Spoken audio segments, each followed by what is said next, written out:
Well, good day, good people. Seems like a long time since I've sat in the workshop and shot video, and not for want of wanting to do it, I must say.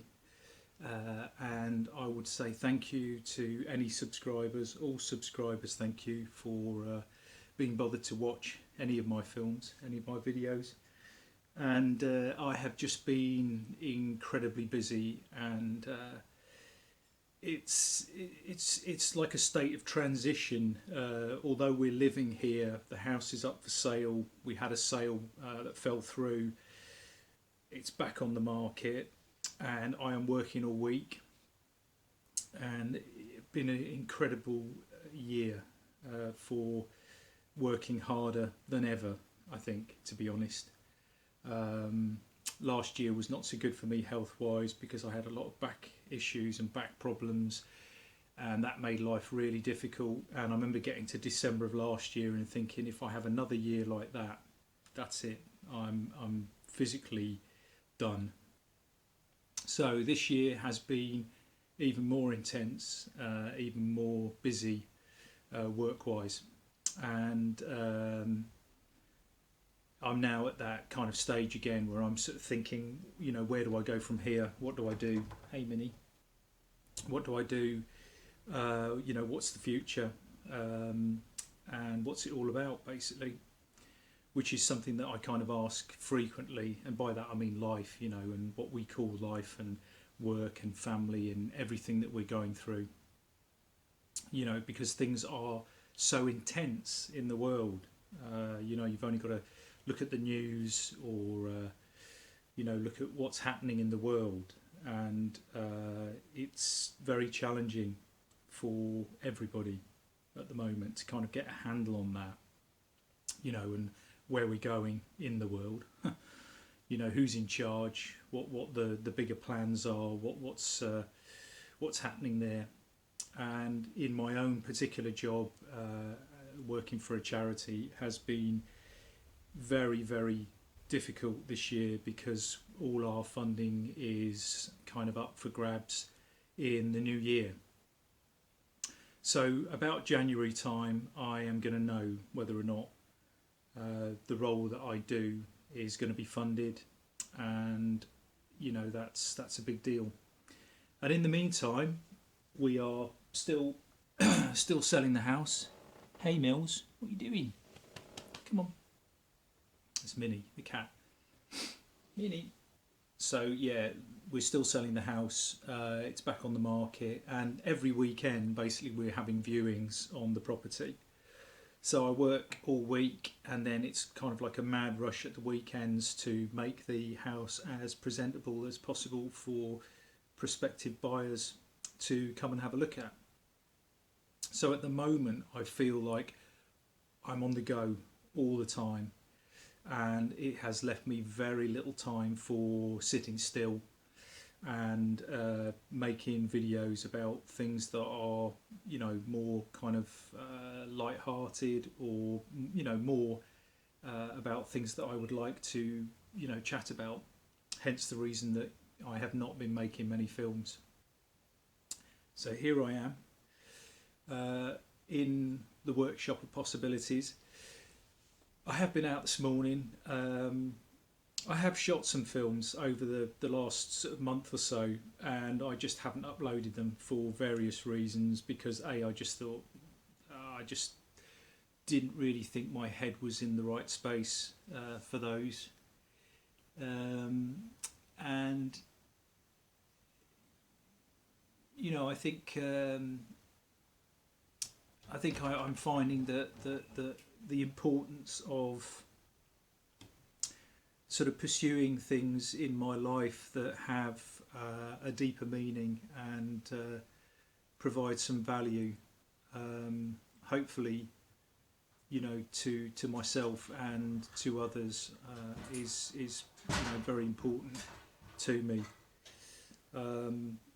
So what I would like to be doing is more instructional videos on making things and producing things and workshops and stuff like that, but I just simply haven't had the headspace to do those subjects justice, I guess. So again, a time for reflection. It's coming up physically, in the calendar. It's coming up to the end of the year.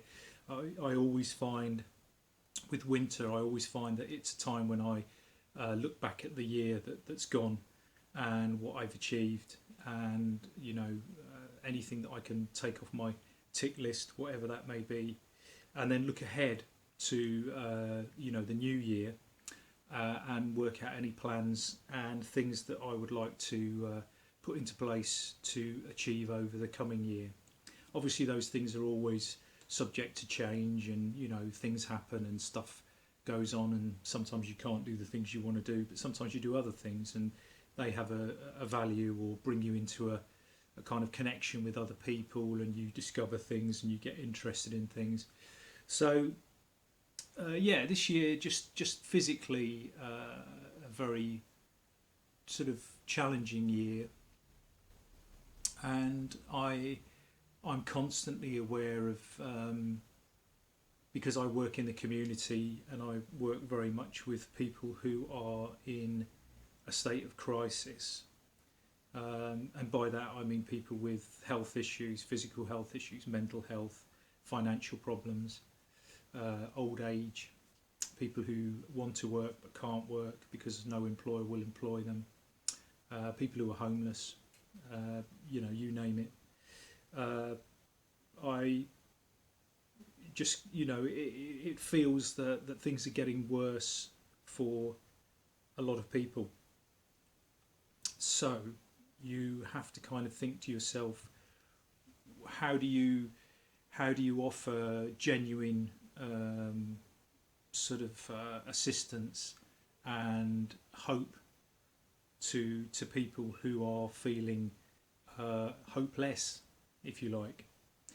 And that, I think, is probably the most difficult part of what I do, because I like to think that whenever somebody comes to me in a state of crisis, that I can leave them in a better place, maybe with a bit more clarity than they themselves had on an issue, and maybe with some optimism about the future.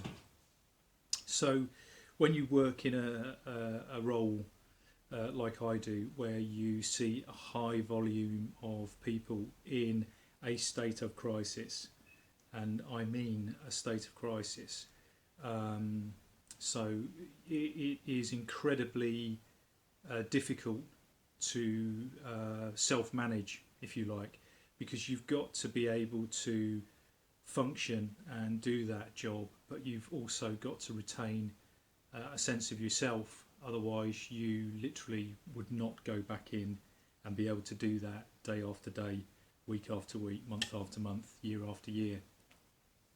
So it's like I always say, you have to have an antidote to that. But I am very much about the need for personal responsibility, and it's a very difficult thing for some people because they don't have a sense of awareness, if you like, about themselves and about the world and people.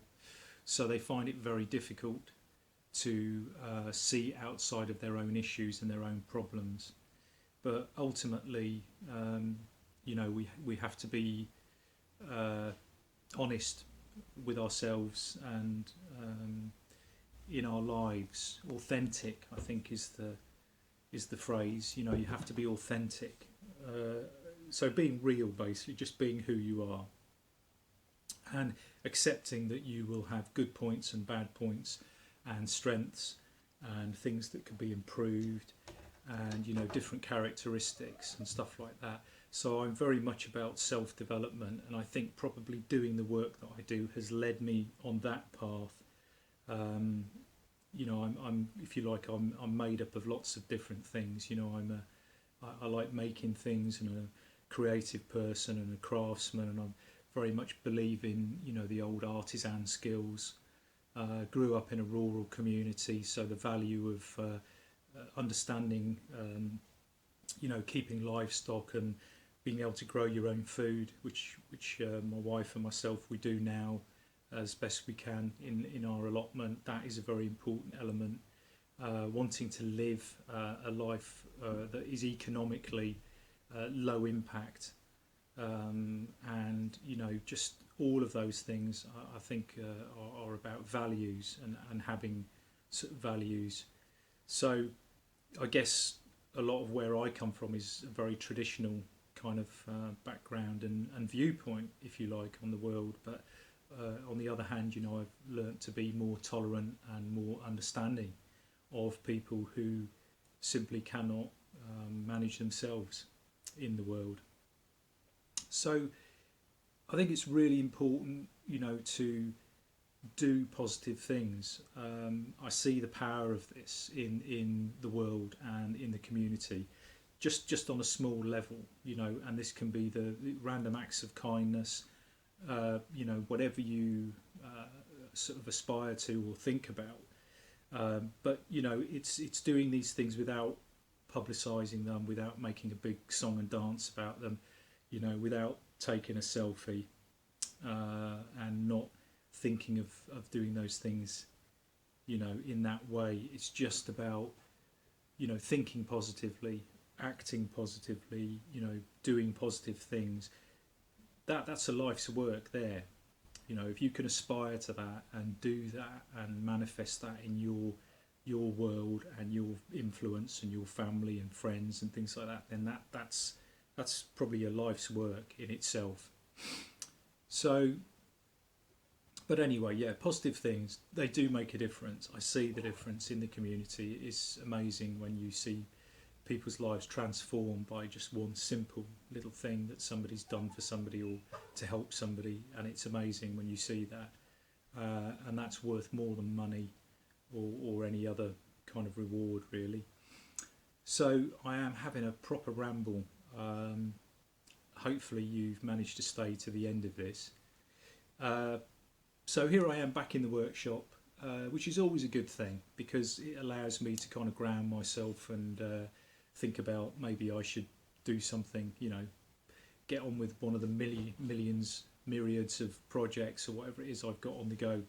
But I just wanted to say thank you to those who have subscribed. There will be other stuff coming in the future, hopefully more interesting, more exciting. But thank you for those that have been bearing with me. I have been a busy bloke. So with that in mind, having a coffee, I will leave you in peace and talk again soon. Take care.